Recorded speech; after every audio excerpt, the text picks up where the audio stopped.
Sizni kimdir g'iybat qilsa, kimdir sizni sha'ningizda yomon gap gapirsa, jahlingiz chiqmasin. O'sha chog'dagi holatingizga bir qarang, imtihon bu. Siz o'sha holatda o'zingizni qanday tutyapsiz? G'azablanib jahlingiz chiqib ketdimi? O'shani nomiga yomon gaplarni gapirib yordingizmi? Demak, hali shakllanish kerak. Hali o'zimizni to'g'rilashligimiz kerak.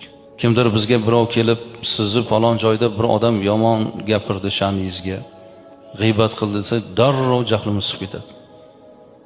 Ana o'sha sizga imtihon. Demak, o'sha paytda siz qanday ahvolga tushyapsiz? Demak, siz o'zingiz shaxsiyatingizni bilib olsangiz bo'ladigan holat.